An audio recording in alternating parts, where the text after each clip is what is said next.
No, bueno, sí me preocupo. Buenos días a todos. Vamos a dar inicio a esta sesión del día de hoy. Entonces,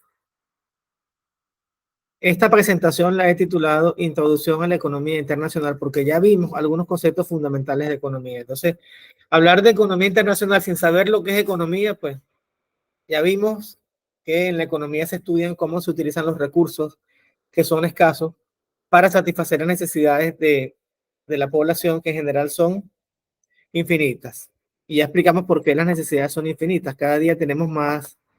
Cada día existen más productos en el mercado y van surgiendo necesidades que no se existían hace 50 años, por ejemplo. Hoy en día, no tener un teléfono es algo básico hoy. No sé si es que antes no había las mismas necesidades de comunicación o no, pero ya esos son elementos que son básicos el día de hoy. Entonces, haciendo honor a lo que dice este módulo que se llama, esta presentación que dice Introducción a la Economía Internacional, vamos a ver algunos conceptos que se manejan acá. Entonces, en primer lugar, podemos decir que la economía internacional es una rama de la economía. ¿Y a qué se dedica la economía internacional? A estudiar las transacciones comerciales entre dos o más países. Y podemos tener intercambios de bienes o servicios y también podemos tener operaciones financieras, que es lo que ustedes ven, por ejemplo, qué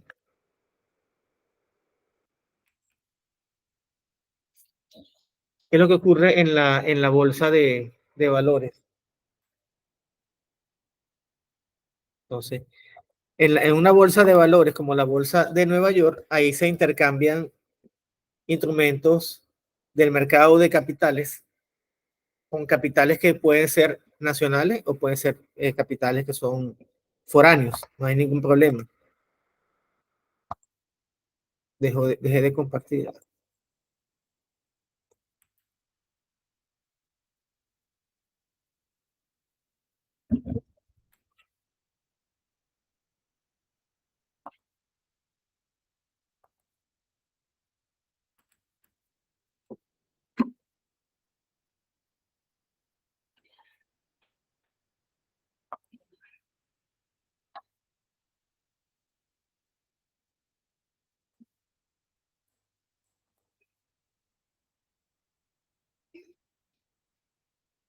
Entonces, ¿qué se intercambia en economía internacional? Se intercambian bienes y se intercambian servicios. ¿Por qué se intercambian bienes? Porque ninguna nación hoy en día es suficientemente autónoma en producir todos los bienes y servicios que necesita. Ustedes dirán, pero si los servicios se prestan donde está la persona, sí, ciertamente.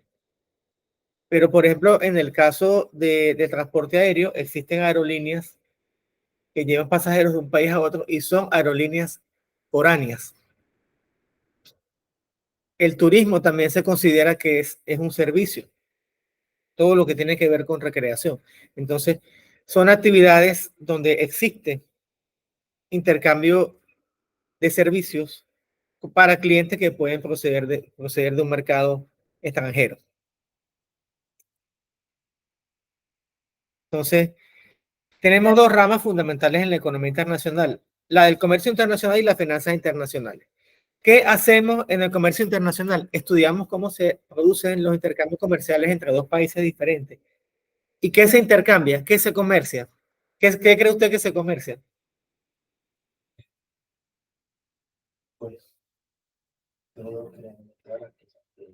Todo tipo de bienes y servicios. Por ejemplo, los países subdesarrollados, o como se dice hoy en día, países menos adelantados. Los países menos adelantados o países en vías de desarrollo generalmente venden en el comercio internacional materias primas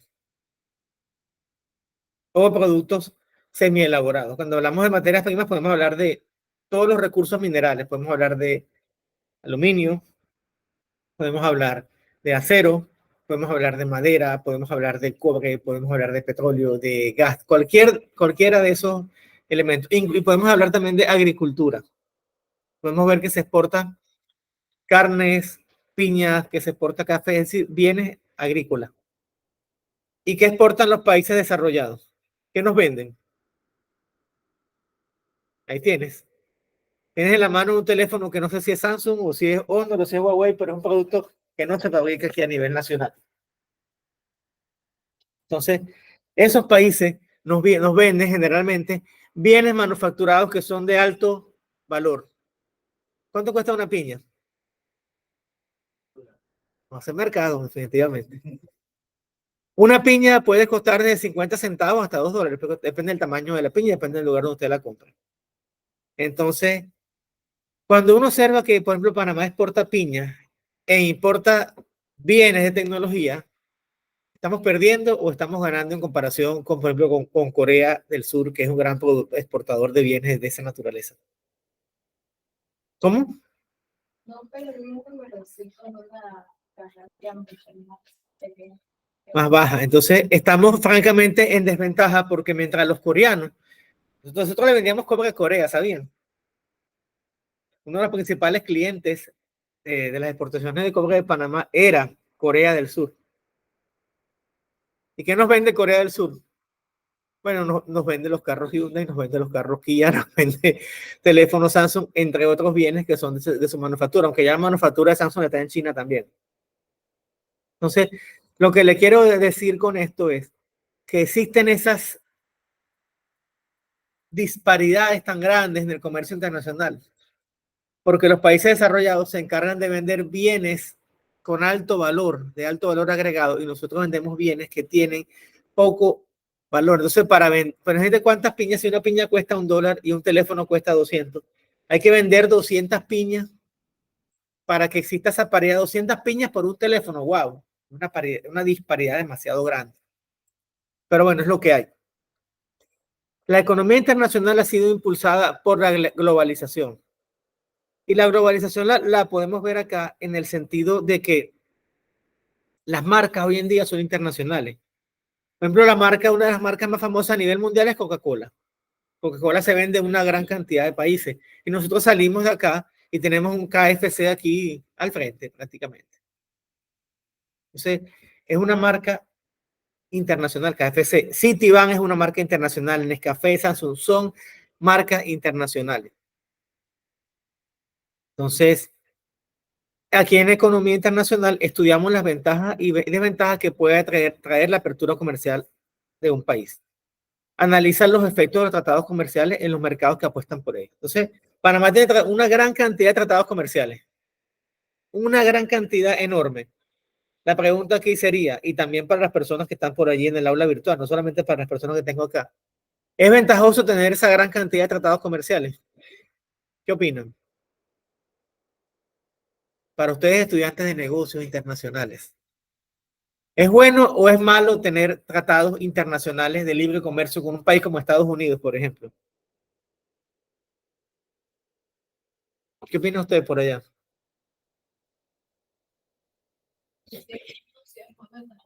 Sería bueno, profe.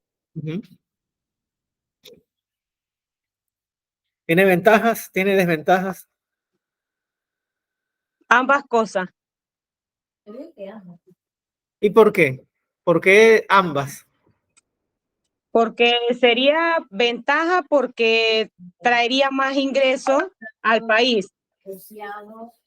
Con reglamento, pero desventaja porque quizás en alguna de esas reglas puede ser que tenga que tener exclusividad solamente con ese país, no pueda tener negocio con otro. Pues eso es cuando existen tratados de libre comercio, entonces son, por ejemplo, tratados bilaterales, que hay solamente dos países. Se da un fenómeno que se llama la creación y la desviación de comercio. ¿Por qué? Vamos a suponer que Panamá tiene una gran cantidad de tratados comerciales con Estados Unidos, pero, por ejemplo, no tuviera, que sí existen, tratados comerciales con Centroamérica, con el resto de los países de Centroamérica. Entonces, si existiera algún producto que vende Estados Unidos y que vende cualquier país de Centroamérica, pero Panamá cierra el mercado a los productos de Centroamérica porque les pone un arancel, entonces traer productos de Costa Rica pudiera salir más caro que traer productos de Estados Unidos. Ahora, eso ocasionaría que una desviación de comercio, porque entonces sencillamente vas a comprarle con quien tienes tratado de libre comercio, pero no le vas a comprar a un país en el cual te pudiera hacer salir más barato. O sea, es desviación de comercio. Y ocurre también creación de comercio cuando tú puedes traer un producto más barato cuando tú comercias en un país en medio de un intercambio comercial. Eso lo vamos a ver más adelante en uno de los temas que se llama teoría de las uniones aduaneras, que es sumamente interesante. Entonces, vamos a continuar por acá.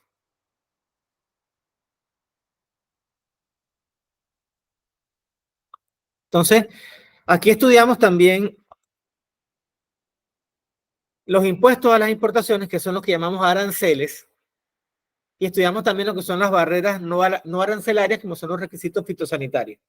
Entonces, cuando hablamos de aranceles, son los derechos que cobra la nación cuando ingresan mercancías extranjeras. Y les puedo contar una anécdota bien interesante. Yo trabajaba en una empresa que traía equipos de Inglaterra. Y Panamá no tiene directamente tratados comerciales con el Reino Unido de Gran Bretaña e Irlanda del Norte, del cual forma parte Inglaterra, Escocia, Gales e Irlanda del Norte. No sé. Teniendo Panamá un tratado de libre comercio con la Unión Europea y el Reino Unido pertenecía a la Unión Europea hasta el Brexit. Entonces, ¿qué sucedió? Trajimos un equipo y ahora el equipo tiene que pagar impuestos.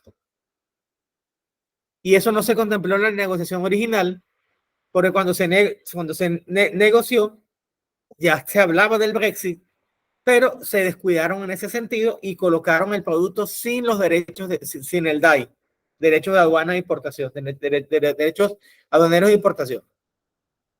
Entonces, de no pagar ningún tipo de derecho aduanero, trayendo un equipo de la Unión Europea, hubo que pagar un impuesto de $4,100. Eso lo tuvo que pagar la compañía donde yo trabajaba porque el cliente dijo que no. Usted me ofreció estas condiciones y ya yo lo lamento mucho. Así dijo el cliente. ¿Quién tenía razón, el cliente o la empresa donde yo trabajaba? El cliente. Si usted no incluyó eso dentro de la negociación original, lo lamento mucho y hubo que pagar los $4,100 y dar al equipo al cliente a pérdida, ni modo. Entonces, acá en la economía internacional es importante la geopolítica, la diplomacia. El trabajo de un embajador, el trabajo del ministro de Relaciones Exteriores es un trabajo interesante, porque las relaciones exteriores es justamente para facilitar varias cosas, pero lo más importante es el intercambio comercial. Entonces, el trabajo del ministro de Relaciones Exteriores o canciller es un trabajo de marketing. Ir a promocionar al país para que vengan no solamente los turistas, para que vengan también inversiones internacionales. Y eso a su vez, a través del canciller, tienen que darse esas directrices hacia los diferentes embajadores o encargados de negocios. Recuerden que en el servicio diplomático hay dos tipos de funcionarios. Están los funcionarios consulares y están los funcionarios de las embajadas. Entonces, la función del embajador es esa función de marketing, de buscar relaciones políticas y económicas. La función del cónsul es atender a los residentes de ese país en el extranjero. Entonces, por ejemplo, la función del cónsul de Panamá en Florida es atender a los trámites de los ciudadanos panameños en Florida. Mientras que la función del embajador de Panamá en los Estados Unidos de América o en cualquier país es propiciar intercambios económicos, comerciales, políticos y sociales con esas otras naciones para afianzar las relaciones. Entonces, pues las personas que se dedican a la carrera diplomática, aparte de diplomático, deberían saber bastante de economía. Deberían, y de marketing, todas esas cosas.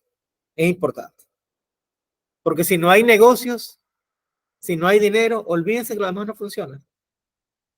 Olvídense. Entonces, en economía internacional se tienen exportaciones e importaciones.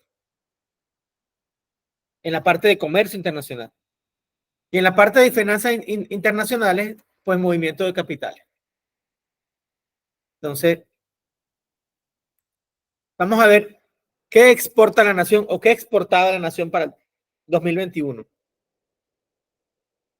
Se exportaron 3.558 millones de dólares, de los cuales el cobre, según las cifras del Ministerio de Economía y Finanzas, un 79%.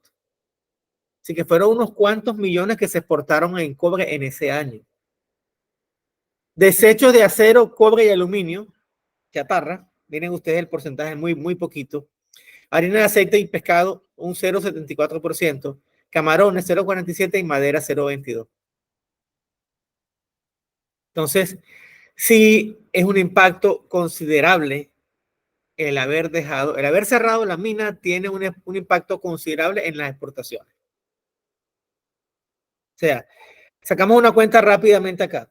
Si ustedes multiplican este 0,79, este 0,79, que es un 79%, por eso 3.558 millones de dólares, voy a sacarlo aquí rápidamente. Quiere decir que fueron 2.810 millones de dólares que se exportó en cobre el año pasado, en el 2021. Tal vez un mejor contrato hubiera sido mejor. Yo honestamente hoy en día, después de haber que pasado un tiempo después de los sucesos de la mina, yo no creo que el interés haya sido netamente ambiental como anduvieron vendiendo por allí.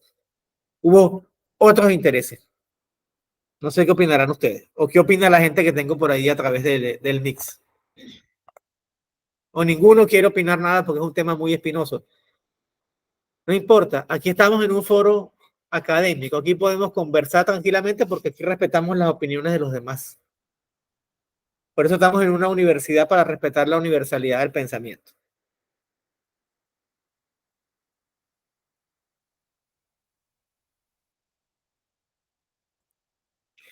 ¿Qué importa entonces la nación? Y son las cifras del 2020, las que tengo acá.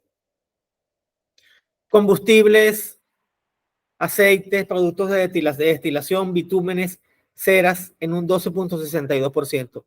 Reactores, calderas, máquinas y accesorios, productos farmacéuticos, vehículos, productos agrícolas y prendas de vestir. Y esa composición de las importaciones y las exportaciones no me extraña nada, porque estamos en un país no industrializado. ¿Qué exportamos? Materias primas. ¿Qué vendemos también? Servicios. ¿Qué vendemos? Bienes agrícolas. ¿Y qué importamos? ¿Qué compramos? Todo lo demás, lo que no producimos. Maquinaria, automóviles, todo eso es lo que importamos. Inclusive ropa. ¿De dónde vienen las importaciones? De los Estados Unidos, de China, de Europa, de México, de Costa Rica, de Colombia, Japón y Corea del Sur. Entonces, el principal proveedor de las importaciones de Panamá es Estados Unidos de América. ¿Es raro eso? No, no es raro. La verdad que no. Desde 1914 hasta aproximadamente hasta hoy, ¿cuál es el país más industrializado, rico y que domina el mundo? Los Estados Unidos de América.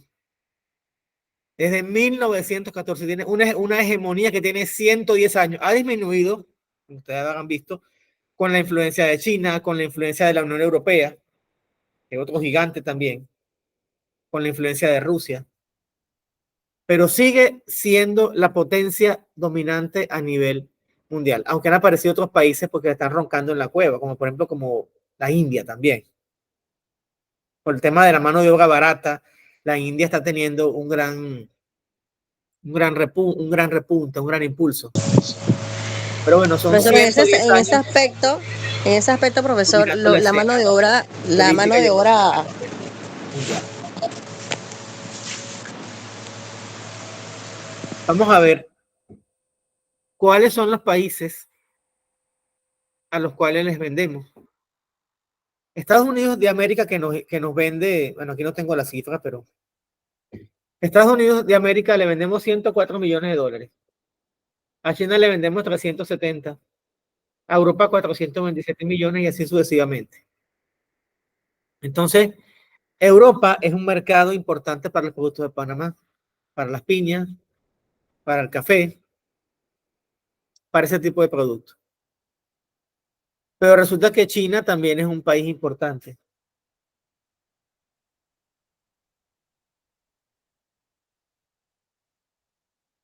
Entonces, China es un país importante. ¿Y por qué distingo a China de Europa? Porque cuando hablamos de Europa hablamos de 27 países. En cambio que China es un solo país. Entonces, La Unión Europea tiene aproximadamente unos 450 millones de habitantes. China tiene 1.200. Entonces, hoy en día China está utilizando el poder económico también para ejercer presión en los mercados internacionales. Por ejemplo, si China le deja de comprar a Panamá esos 370 millones de dólares, pues para Panamá es un hueco importante en sus exportaciones. Pero para China 370 millones de que importe no es nada. Entonces, están usando hoy en día ese poder, el poder del comprador según la fuerza de Porter. En la fuerza de Porter, Porter hablaba en su modelo de las 5 fuerzas de Porter, de que hay el poder del vendedor, el poder del comprador, entre otros. Entonces, ¿cómo se ejerce el poder del vendedor? Si yo soy el vendedor en un mercado y soy el único que tiene ese producto, tengo un gran poder, tengo la sartén agarrada por el mango. Porque el cliente quiera o no quiera, me tiene que comprar mi producto. Por ejemplo, en el caso del IDAN, el IDAN es el único proveedor de agua potable por tubería en la nación. ¿A quién le vas a comprar el agua? Al IDAN, a menos que tú perfores un pozo, hagas tu tratamiento y tengas tu agua potable sin depender del IDAN, que también lo hay. Pero en un edificio, ¿qué puede hacer uno? Comprar el agua a juro al IDAN. Entonces, también el comprador tiene un gran poder. ¿Por qué? Porque cuando hay momentos en que la demanda está restringida, como en el momento actual, momento de recesión, el comprador tiene el dinero y tiene varios proveedores y puede presionar para lograr mejores condiciones comerciales. ¿O no? ¿Qué opinan ustedes?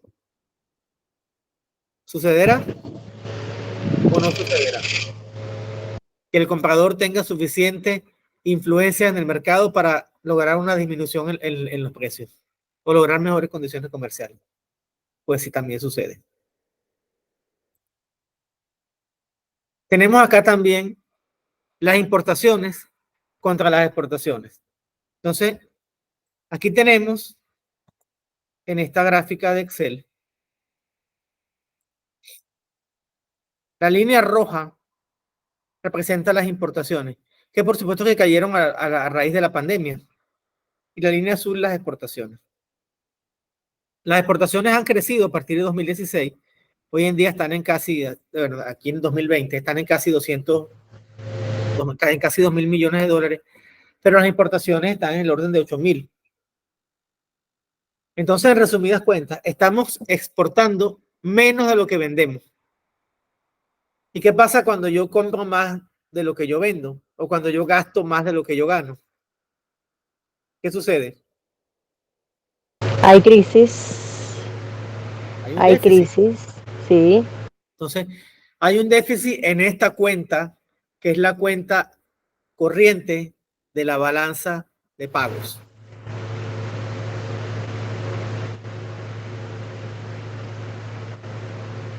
Esta lámina la quería mostrar hace rato. Aquí tenemos acá las importaciones y las exportaciones con respecto a los principales socios comerciales de Panamá. Los principales socios comerciales de Panamá son Estados Unidos, China, Europa, México, Costa Rica, Colombia, Japón y Corea del Sur. En todos estos números que estamos acá hay números rojos. ¿Y por qué se habla en contabilidad de números rojos y números azules? Los números rojos indican pérdida, indican déficit. Entonces, tenemos un déficit comercial con Estados Unidos de 1.900 millones de dólares. Y así sucesivamente con todos los países. El único país con el cual no había ese déficit comercial era con Corea del Sur, que las exportaciones panameñas superaban las importaciones procedentes de Corea del Sur. ¿Y qué efectos tiene este desequilibrio en la economía?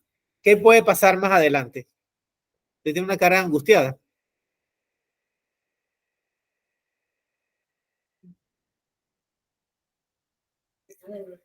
Pero es bueno revisar estos números. Es bueno verlos porque estos números existen. Estos números están allí en las páginas del Ministerio de Economía y Finanzas, en la página de la Contraloría. Pero es que nunca los revisamos. porque vivimos nuestra vida, pues,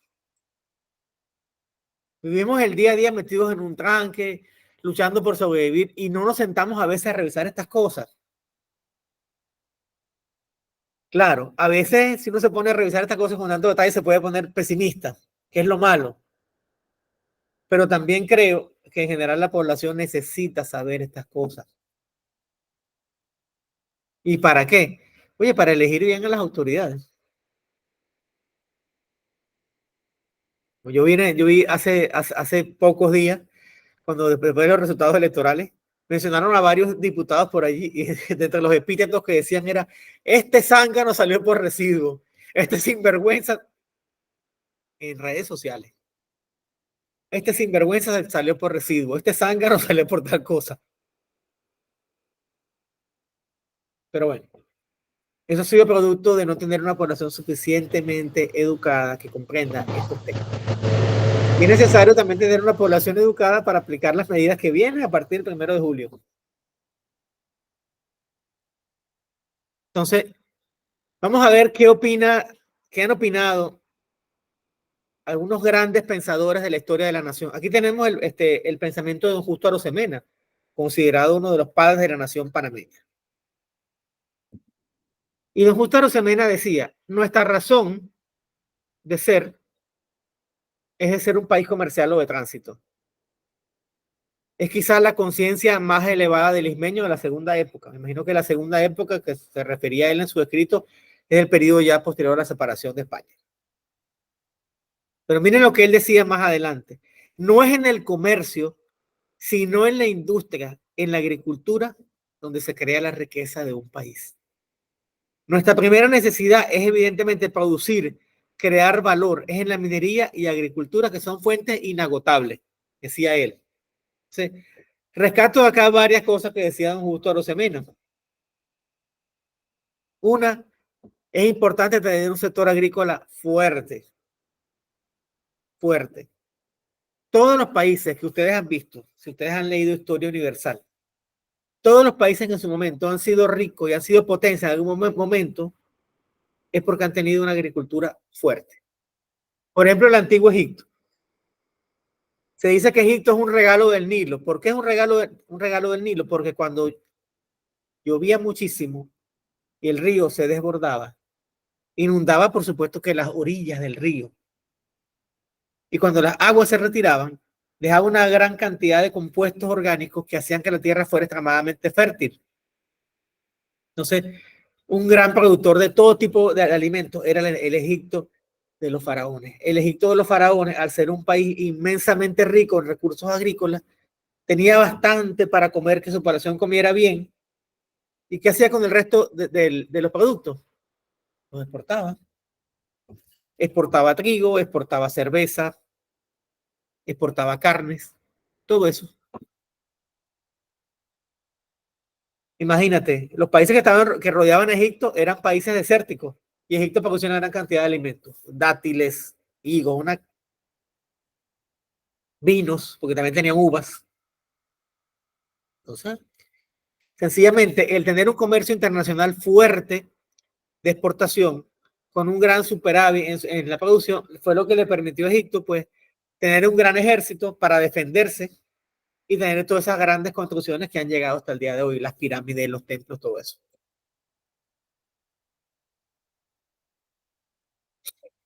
Entonces, ¿pero qué ha pasado con Panamá? Panamá es considerado hoy en día un país de logística, porque el peso de la logística es bien importante. Y eso viene desde la época, pues, de la época del Imperio Español. Panamá ha sido un lugar de tránsito. Entonces, cuando uno revisa la literatura de esa época, uno se consigue con que los mismos problemas que hay hoy en día existían en aquel entonces. Entonces, todo este eje de Panamá, Colón, que pasaba por Camino de Cruces y llegaba hasta Portobelo, que era donde estaba el terminal, el puerto más importante de Panamá era el de Portobelo, no era ni Manzanillo, no, era Portobelo.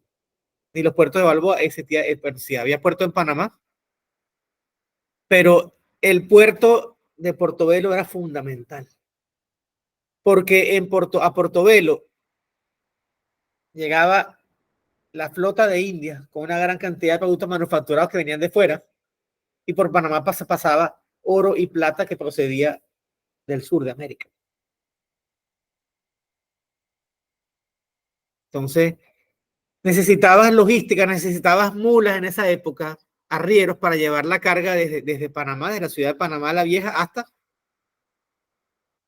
hasta Portobelo. De ahí me imagino yo que por eso que llaman mulas a los camiones grandes, mulas.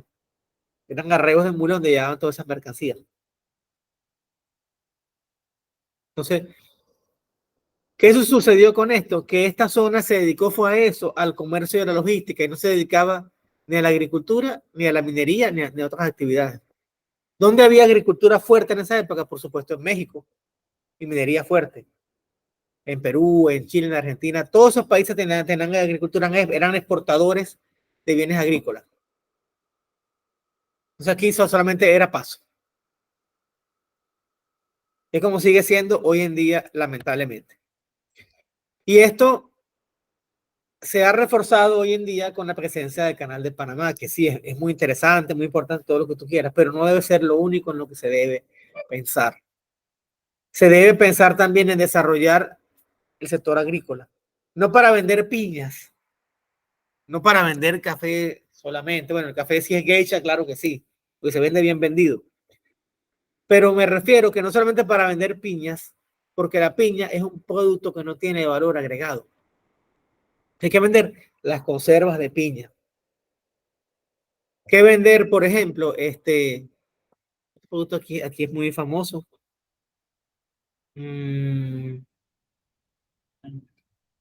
Ajá. En Puerto Armuelles se exportan bananos, pero no sería bueno vender también el banano deshidratado, o sea, a darle valor al producto y no vender banano verde, sino vender un producto elaborado a partir del banano. Entonces, el comercio internacional tiene sus ventajas. Reduce los precios de los bienes de consumo.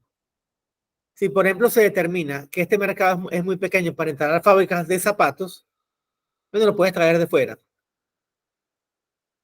Pero vamos a seguir pensando solamente en el mercado interno.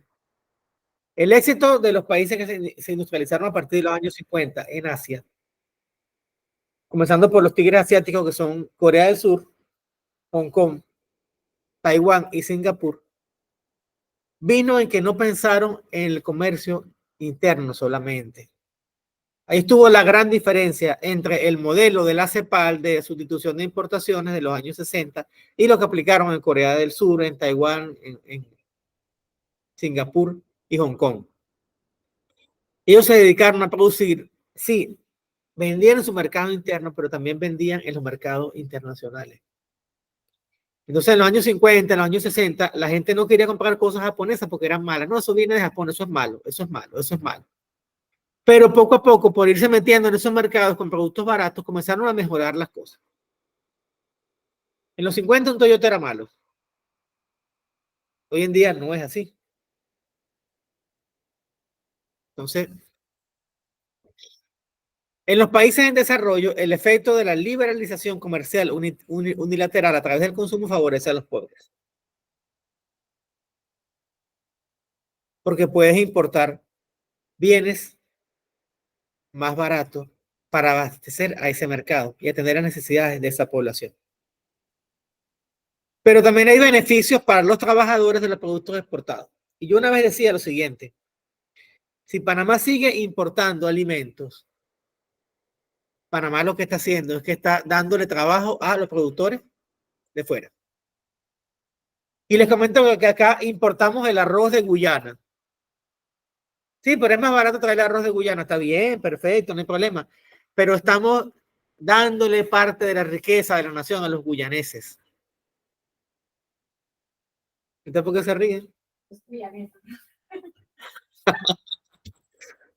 Está bien, no hay problema. No, pero yo pienso que como Panamá no se ha puesto a trabajar en el sector primario, o sea, no se ha especializado en esa parte, de repente le sale más económico importar que producirlo aquí en nuestro país. Por eso creo que también las importaciones son mayores Y como aquí no hay ninguna respuesta, aquí la respuesta, aquí no son sí o no. Aquí el mundo no es blanco y negro, el mundo está lleno de matices, de grises. ¿Qué sucede? Si yo no tengo un producto, tengo que traerlo de fuera.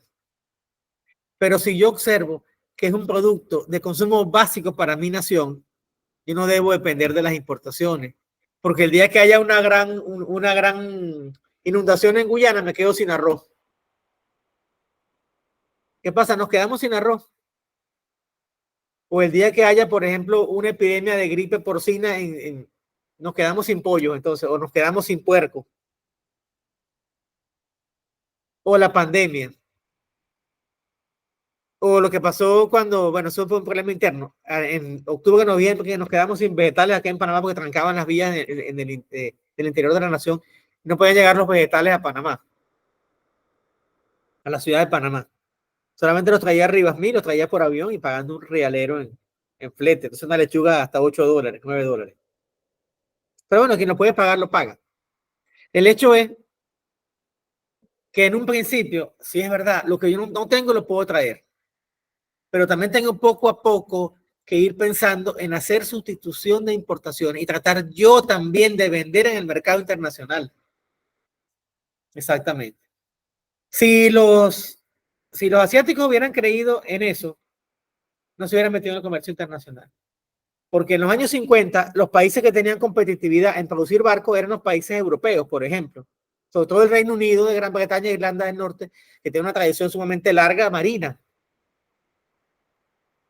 Yo les mencioné hace unos minutos atrás que hoy tenemos en día una hegemonía de 110 años de Estados Unidos de América. Pero antes de eso hubo una hegemonía de más o menos 110 años que tuvo el Imperio Británico. La hegemonía del Imperio Británico como la superpotencia mundial vino más o menos a partir de la batalla de Trafalgar en 1805. Coincidió eso con la desintegración del Imperio Español y se acabó esa hegemonía cuando Estados Unidos le dijo, quítate tú que vengo yo. Que fue con la Primera Guerra Mundial. Antes de esa hegemonía del Imperio Británico, la hegemonía la tuvo el Imperio Español compartida con Portugal. Y así sucesivamente. A lo largo de la historia han habido potencias dominantes en el mercado internacional. Pero ¿cuáles son las desventajas entonces? Si tú sigues aplicando eso de que es más barato traerlo de fuera y no impulsa tu sector nacional, cerramos las empresas nacionales y traigo todo importado. Entonces, en el caso de la industria avícola, que es una industria dentro de todo eficiente, la industria avícola tiene una competencia fuerte en las importaciones que vienen de los Estados Unidos de América. ¿Y por qué? Porque sencillamente ellos aprovechan algunas piezas del pollo, ellos les comen más que todo la pechuga y el ala, y el resto, que es el encuentro y el muslo, lo congelan.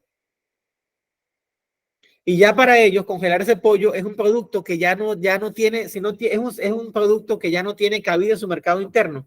Para ellos ya es pérdida. Lo venden aquí a Panamá bien barato, más barato que el producto nacional y revientan el producto nacional. Y eso es así, ¿saben por qué? Porque hay un tratado de libre comercio. Pero ¿qué sucede? Si el costo de producción es más bajo en Estados Unidos y aquí es más alto, aquí nunca vamos a poder venderle pollo a Estados Unidos. Y si encima de eso Estados Unidos lo hace y los grandes países lo hacen, aplican barreras no arancelarias. Ah, tengo libre comercio, perfecto, dale. Pero para tú venderme un producto agrícola, tienes que cumplir con este listado de requisitos.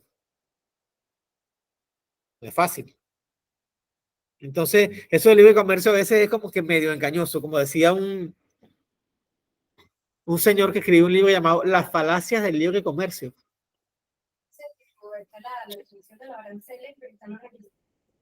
Exactamente. Y ahí es cuando hay una empresa que queda por allá hacia la zona de Chepo que vende pescados, procesados, cortes de pescado a los Estados Unidos de América. Y le pidieron que certificaran hasta el hielo. Échenle ustedes. Hasta el hielo había que certificarlo. Y para certificar el hielo, hubo que certificar el agua y lo cumplieron y están exportando. Pudieron hacerlo, pero en general, los requisitos que pide la FDA son mucho más exigentes que los requisitos nacionales. Entonces, tenemos dos opciones. O nos dejamos o nos ponemos ¿cómo se llama? Los escudos y salimos a esa guerra. Ah, tú quieres norma ISO, aquí está. Tú quieres esto, aquí está. Tú quieres esto, aquí está, aquí está, aquí está, aquí está. Pero eso no es de un día para otro. Eso cuesta dinero. ¿Ventaja tiene? Sí tiene ventaja porque te ves obligado. Si no quieres morir, tienes que adaptarte.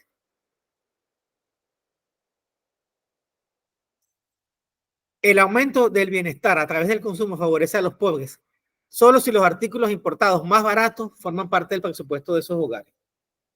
Es más barato, pero si yo no lo puedo comprar igualito, me da igual. No funciona. Entonces, de acuerdo con esto, los países deben concentrarse en producir lo que les resulta más rentable, de acuerdo con sus características naturales. Y aquí vienen unas preguntas que son de reflexión. Si Panamá tiene una posición privilegiada, ¿le conviene dedicarse solamente a la logística? ¿Sí o no? No. La logística, si es un sector que da plata, debería ser un promotor del desarrollo de los demás sectores. ¿Cuál es el problema de la logística? Que emplea muy poca población. La logística es muy automatizada. Es un sector que hace una inversión en tecnología y ya no contrata gente. Contratas muy poca gente. La agricultura no. La agricultura, por muy mecanizada, por la agricultura siempre contrata una gran cantidad de gente. Fíjense que, por ejemplo, yo siempre hacía esta comparación. Hace algunos años atrás, porque no he actualizado esa cifra, Toledano, que era una empresa, es una empresa emblemática de aquí de Panamá en la parte avícola, tenía 2.500 empleados. 2.500 empleados. Y vendía 160 millones de dólares anuales. El Canal de Panamá, como empresa, tiene alrededor de 10.000 empleados y factura más de 3.000 millones. Y el Canal de Panamá, la ACP, que es una empresa de logística. Claro, tienen que administrar los acuíferos, por supuesto, es una responsabilidad muy grande que es administrar los acuíferos para surtir a los embalses pues, de la cuenca del canal y de paso surtir de agua a la población de Panamá. Que más o menos un 50% de la población nacional bebe agua de la cuenca del canal. Pero es una empresa de logística. Entonces, esa proporción es gigantesca. ¿Es conveniente dejar de producir alimentos e importarlos? ¿Dejar de producir alimentos? No. Y por último les digo esta cosa. Todo país debe ser sustentable desde el punto de vista alimenticio. No vamos a poner a producir frutas de climas templados, pero tener por lo menos el arroz, la carne, los pollos, los puercos, todos los vegetales y todas las frutas tropicales sería espectacular. Si tenemos una gran cantidad de frutas tropicales, ¿cuál es el empeño en comer manzanas, peras y melocotones? Ninguno. Si las frutas tropicales son más sabrosas, son más dulces y todo lo que usted quiera. Entonces, ¿para qué ponerse a comprar frutas importadas si podemos consumir las frutas tropicales? ¿Se puede comprar? Por supuesto que se pueden comprar, sin ningún problema. Aquí tengo un comentario que no he leído porque... Por allá. Ajá. La mano de obra india es la que está dominando los trabajos operativos en la industria naviera, por supuesto. Están todos silenciados, no me había dado cuenta de esto. No sé por qué están todos silenciados, pero bueno. Cuando hay monopolio no se puede lograr nada, solo toca comprar, exactamente. Siguen silenciados por allá, los que están en el aula virtual.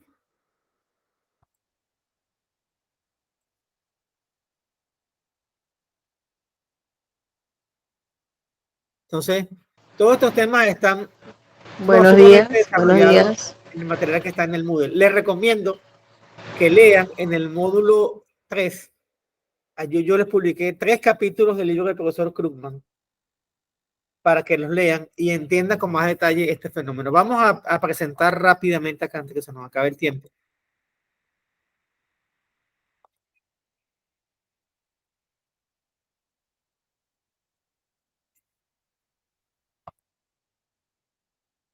Quiero presentar acá la lección 3.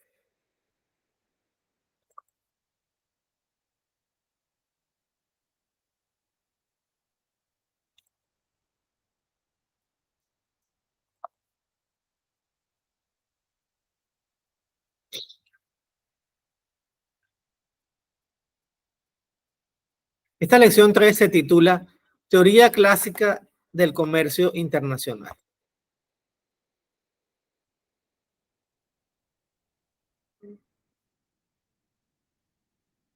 Que forma parte ya del módulo 4.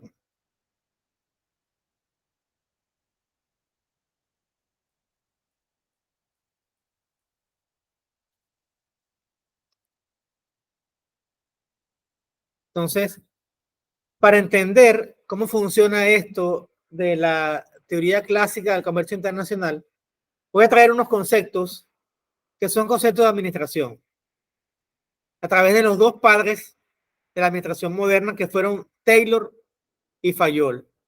Taylor, que era norteamericano, y Fayol, que era francés. Entonces, Taylor, que era ingeniero, él decía, hay que elevar la productividad siendo más eficiente desde el punto de vista de la producción. Y ser más eficiente significa producir más con la misma cantidad de recursos.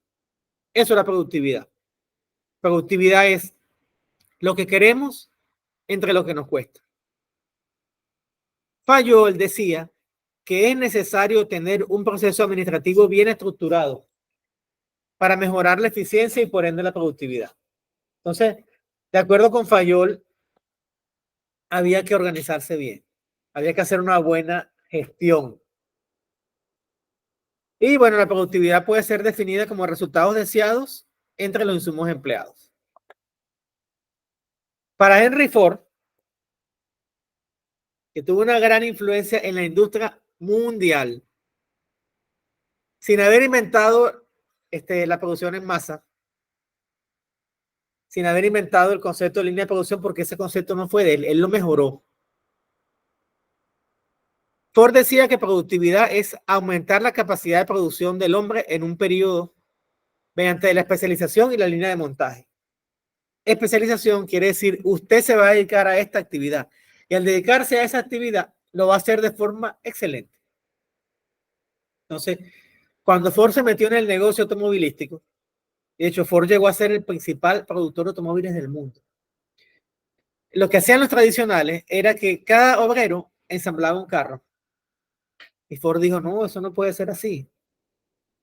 Usted se va a especializar en colocar parabrisas.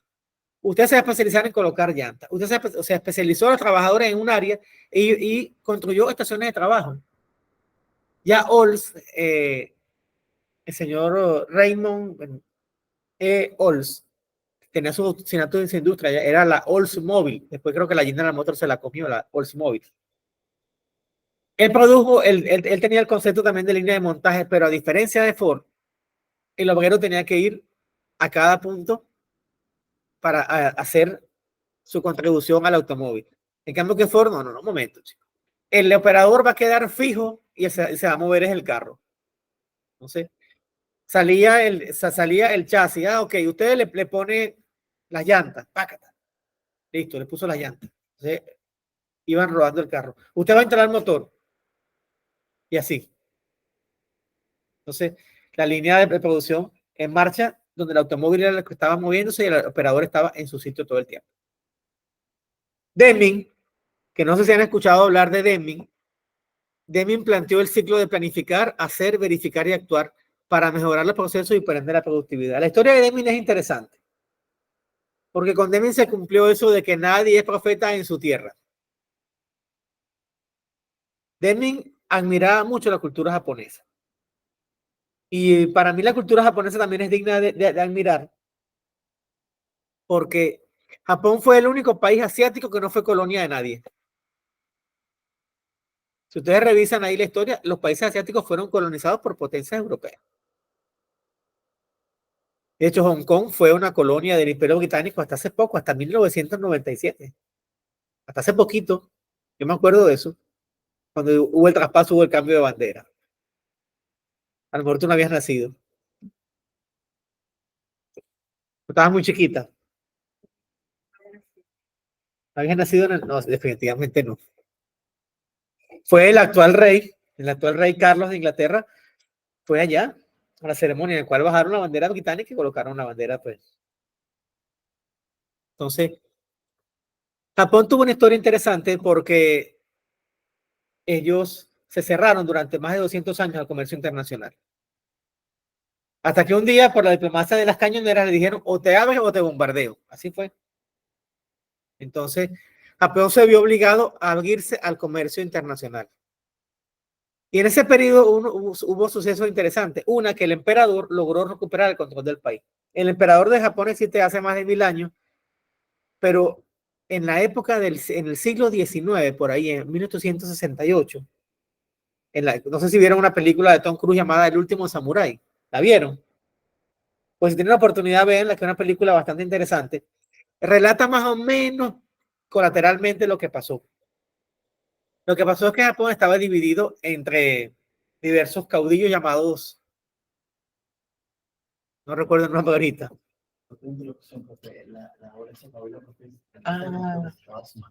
Bueno, ya. Entonces, vamos a terminar este comentario. Lo cierto es que el emperador de Japón logró retomar el control, recuperar el poder, e impulsó un plan de modernización y logró industrializar el país. Y Japón logró ser el primer país industrializado de Asia. Y por eso fue que no fue colonia de nadie. Y ya para 1910, Japón comenzó a ser un actor importante en el escenario económico, político y militar a nivel internacional. Le ganó las primeras guerras a Rusia. Y bueno, después vino la Segunda Guerra Mundial y ustedes ya saben el resto de la historia. Bueno, jóvenes, entonces vamos a dar por concluida esta lección.